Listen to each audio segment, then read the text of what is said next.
ഇനി മുതൽ ഏതൊരു നഴ്സറി റൈംസിനും ദേശീയതാ സർട്ടിഫിക്കറ്റ് നിർബന്ധമാക്കിയിരിക്കുന്നു എന്ന് UP education minister Yogendra Upadhyay അറിയിക്കുന്നു.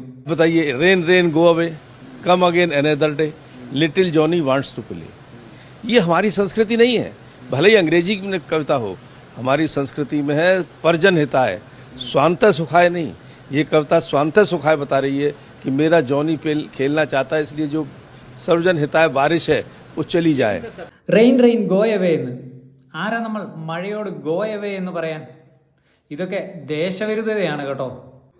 ഒരു കുട്ടി റെയിൻ റെയിൻ ഗോ എവേ എന്ന് പാടിയാൽ അത് ദേശവിരുദ്ധ പ്രവർത്തനമായി മാറുന്ന കാലം. പക്ഷേ ഇവിടുത്തെ BJP സർക്കാർ കർഷകരോടും വിദ്യാർത്ഥികളോടും അൺഎംപ്ലോയിഡ് യൂത്തിനോടും മാധ്യമ പ്രവർത്തകരോടും ഗോ എവേ എന്ന് പറയുന്നത് ദേശസ്നേഹമായി മാറുന്നു. കാര്യങ്ങൾ ഇങ്ങനെയാണ് മുമ്പോട്ട് പോകുന്നതെങ്കിൽ ട്വിങ്കിൾ ട്വിങ്കിൾ ലിറ്റിൽ സ്റ്റാർ ഇസ്രോയെ കളിയാക്കുന്നതും ജോണി ജോണി യെസ് പപ്പ ഭാരതീയ കുടുംബങ്ങൾക്കെതിരെയുള്ള പ്രൊപ്പഗാൻഡയും ഹംറ്റി ഡംറ്റി ദേശീയ ഐക്യത്തെ തന്നെ ഇല്ലാതാക്കുന്നതും ആയേക്കാം.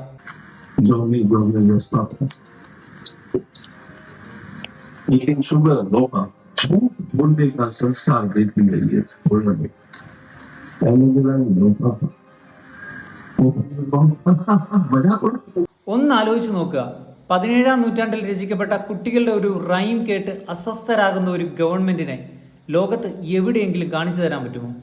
ഇവിടെ പഠിപ്പിക്കാൻ അധ്യാപകരില്ല, സ്കൂളിന് വേണ്ട ഫെസിലിറ്റീസ് ഇല്ല, വിദ്യാർത്ഥികൾക്ക് കൊടുക്കാൻ മികച്ച ഭക്ഷണമില്ല.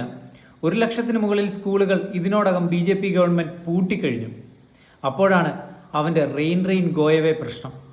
ഇന്ത്യൻ രൂപയുടെ മൂല്യം പടവലങ്ങ പോലെ താഴേക്ക് പോകുന്നു. ഇവിടെ തൊഴിലില്ലായ്മ വർദ്ധിക്കുന്നു, സ്കൂൾ കെട്ടിടങ്ങൾ തകരുന്നു.